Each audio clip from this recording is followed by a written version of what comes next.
함께 신앙 고백하시겠습니다. 나는 전능하신 아버지 하나님 천지의 창조주를 믿습니다. 나는 그의 유일하신 아들 우리 주 예수 그리스도를 믿습니다. 그는 성령으로 잉태되어 동정녀 마리아에게서 나시고 본디오 빌라도에게 고난을 받아 십자가에 못 박혀 죽으시고 장사된 지 사흘 만에 죽은 자 가운데서 다시 살아나셨으며 하늘에 오르시어 전능하신 아버지 하나님 우편에 앉아 계시다가 거기로부터 살아있는 자와 죽은 자를 심판하러 오십니다. 나는 성령을 믿으며 거룩한 공교회와 성도의 교제와 죄를 용서받는 것과 몸의 부활과 영생을 믿습니다. 아멘. 찬송가 452장 찬양하시겠습니다.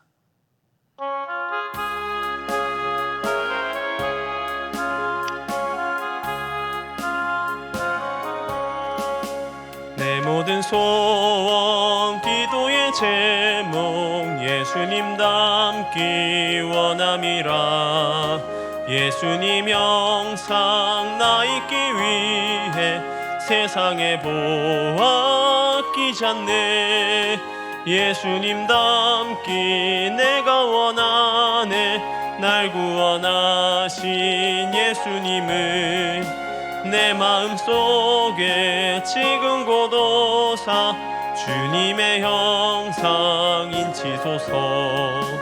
무한한 사랑 풍성한 긍휼 슬픈 자 위로하시는 주. 길 잃은 죄인 부르는 예수 그 형상 담게 하옵소서. 예수님 닮기 내가 원하네. 날 구원하신 예수님을 내 마음속에 지금 고도사 주님의 형상 인치소서. 겸손한 예수 거룩한 주님 원수의 멸시 참으시사 우리를 위해 고난을 받은 구주를 닮게 하옵소서. 예수님 닮기 내가 원하네. 날 구원하신 예수님을 내 마음속에 지금 고도사 주님의 형상 인치소서. 아멘. 이 시간 함께 볼 말씀은 데살로니가 후서 2장 13절에서 17절까지의 말씀입니다. 데살로니가 후서 2장 13절에서 17절까지의 말씀을 제가 봉독해 드리겠습니다.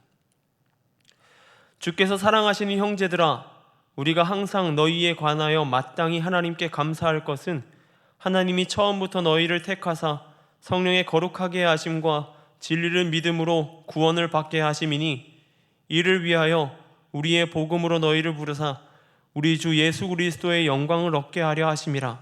그러므로 형제들아, 굳건하게 서서 말로나 우리의 편지로 가르침을 받은 전통을 지키라.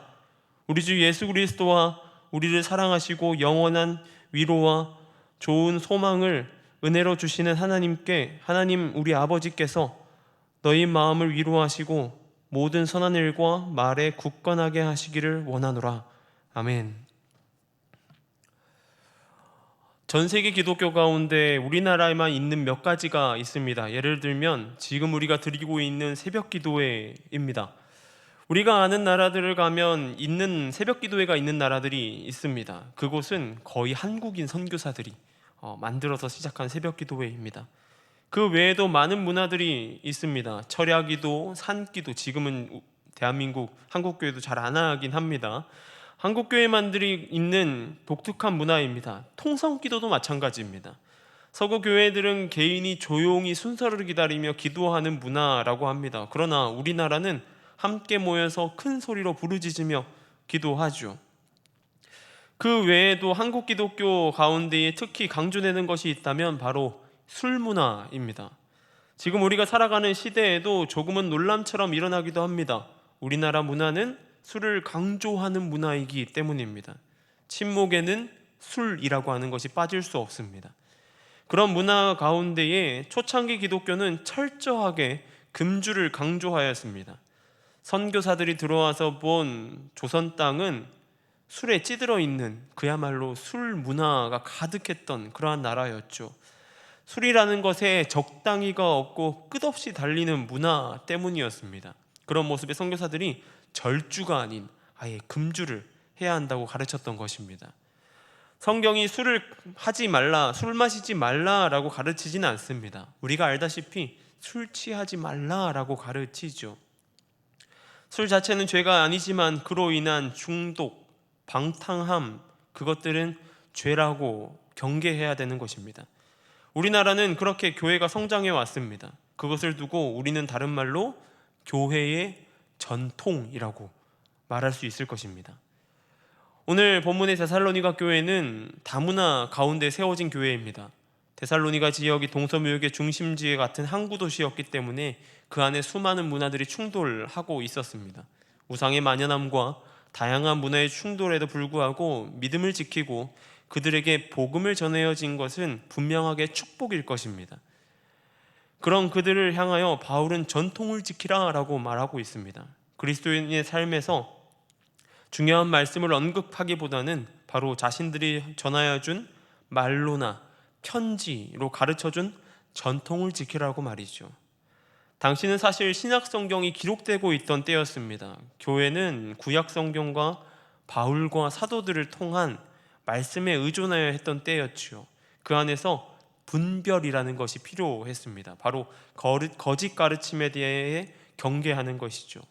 거짓 가르침이 엄청나게 만연하였습니다. 그러기에 바울은 자신들 사도들에게 받은 가르침의 전통을 지키라라고 말하고 있는 것입니다.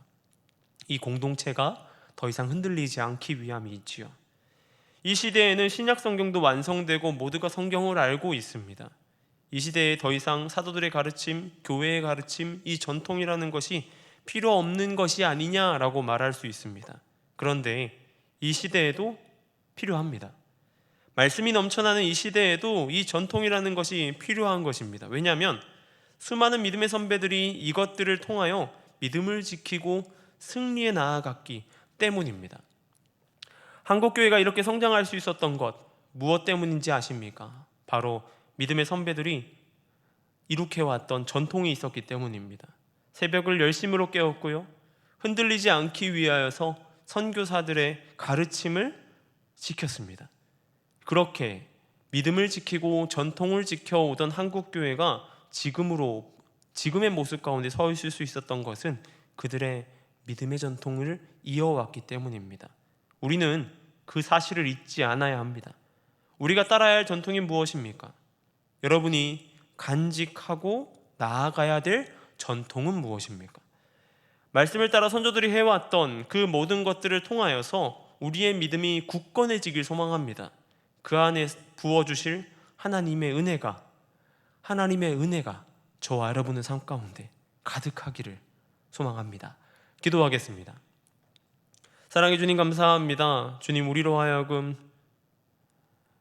믿음의 선조들의 전통들을 생각하게 하시니 감사합니다. 그들이 따라왔던 그 길을 통하여서, 그들의 성장했던 믿음을 통하여서 우리가 지금 이 자리에 서 있음을 보게 됩니다. 주님, 온전히 주님과 동행하는 그 자리 가운데 함께할 수 있도록 붙들어 주시옵소서. 그들이 걸어왔던 그 길처럼 우리 또한 믿음의 길을 걸어갈 수 있도록 붙들어 주시고, 그 일들을 통하여서 더욱더 주님을 바라볼 수 있도록 함께하여 주시옵소서. 미얀마 땅 가운데 함께하여 주시고 붙들어 주시옵소서. 선교사님들의 안전과 건강을 지켜주시고 나아가는 발걸음 부족하지 않도록 주님 함께하여 주시옵소서. 또한 전 세계에서 선교에 살게 힘쓰고 있는 선교사님들의 선교직 가운데 함께하셔서 온전히 그들 가운데 힘을 더하여 주시고 능력을 더하여 주셔서 그 자리 가운데 복음이 뿌리내리고 열매 맺을 수 있도록 함께하여 주시옵소서. 이 교회를 위해 기도하며 나아갑니다. 주님, 온전히 주님 안에 든든히 서 나아가는 교회 되게 하여 주시고 말씀 아래, 믿음의 선배들의 전통 아래 더욱더 굳건히 서갈 수 있도록 함께하여 주시옵소서. 이 지역 가운데에 빛과 소금의 역할을 감당하며 잃은 자들이 돌아올 수 있는 귀한 방주의 역할을 감당하는 그러한 교회 될 수 있도록 함께하여 주시고, 이 공동체 안에 사랑과 감사가 넘치도록 주님 붙들어 주시옵소서. 오늘 하루 삶 가운데 함께하여 주시고 붙들어 주실 주님을 기대합니다. 온전히 주님 안에 거하는 오늘 하루 되게 하여 주옵소서. 감사합니다. 이 모든 것 우리 주 예수님의 이름으로 기도드립니다. 아멘.